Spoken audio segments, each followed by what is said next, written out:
Egy csendes könyvtár. Belépek a könyvtárba. Halk léptek hallatszanak. Magas polcok állnak. Sok könyv sorakozik. Leemelek egy kötetet. Leülök az asztalhoz. Kinyitom lassan. Papír illatát érzem. Valaki lapoz mellettem. Senki sem beszél. Az idő itt lassú. Nyugodtan olvasok tovább.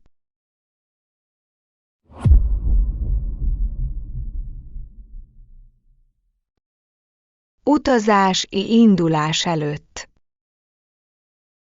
A bőrönd nyitva áll. Ruhák az ágyon.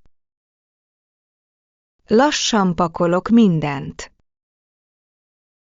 Nem felejtek semmit. Az út izgalmas lesz. Jegy az asztalon. Korán indulok holnap. Az állomás messze van.